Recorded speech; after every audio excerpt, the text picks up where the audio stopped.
Hi అండి, అందరికీ నమస్కారం. Welcome to my channel. ఈ వీడియోలో ఏపీ రాజధాని విషయం మరోసారి తెరపైకి అయితే వచ్చిందండి. ఏపీ రాజధాని అమరావతి కాదు, గుంటూరు అని అయితే అంటున్నారు.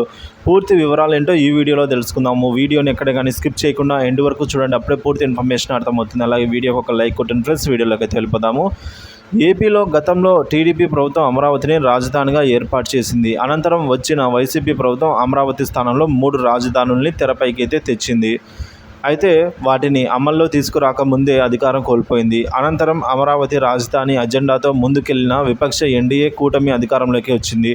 దీంతో అమరావతికి మహాదశ రానుందని అయితే అంచనాల నేపథ్యంలో జనసేన నేత బొల్లిశెట్టి సత్యనారాయణ ట్విస్ట్ అయితే ఇచ్చారు. తాజాగా దేశ రాజధాని ఢిల్లీతో పాటు ఉత్తరాఖండ్లో వరదలు పెను విధ్వంసం సృష్టించాయి. ఈ నేపథ్యంలో నది ప్రవాహక ప్రాంతాల్లో రాజధానుల నిర్మాణం విషయంలో జనసేన నేత బొల్లిశెట్టి సత్యనారాయణ ఎన్డీఏ ప్రభుత్వానికి కీలక సూచనలు అయితే చేశారు. మొన్ననే దేశ రాజధాని ఢిల్లీలో యమునా నది వరదల్లో అయితే ఢిల్లీ కొట్టుకుపోయింది. సో వాహనాలు ఇవన్నీ కొట్టుకుపోవడం చూసాము. నిన్న ఉత్తరాఖండ్లో గంగా నది వరదల్లో వాహనాలు కొట్టుకొని పోయాయి. రేపు ఆంధ్రప్రదేశ్లో కృష్ణా గోదావరి నదులకు వరదలు వచ్చినప్పుడు మన రాష్ట్ర రాజధాని పరిస్థితి కూడా ఇదే అని చెప్పేసి ఆయన అంటున్నారండి.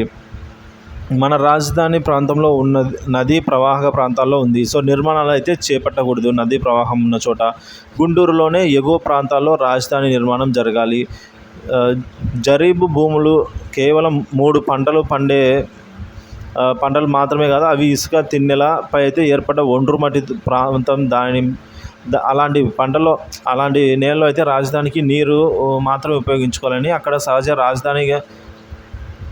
సహజ రాజధాని నిర్మాణం జరగాలని, అప్పుడే ఆ అభివృద్ధి ప్రకృతి విలయాలకు తట్టుకొని నిలబడుతుంది అని అంటున్నారు. పర్యావరణాన్ని పరిరక్షించే అభివృద్ధి ప్రస్థానం అయితే జరగాలి అని చెప్పేసి అంటున్నారండి. సో ఈ మేరకు బొలిశెట్టి సత్యనారాయణ గారు ఈ వ్యాఖ్యలు అయితే చేశారు. దీనికి ప్రభుత్వం ఏ విధంగా స్పందిస్తుందో అయితే వేచి చూడాల్సి అయితే ఉందండి. కానీ అమరావతి నుంచి మారే అవకాశాలు అయితే ఇప్పట్లో లేనట్టుంది.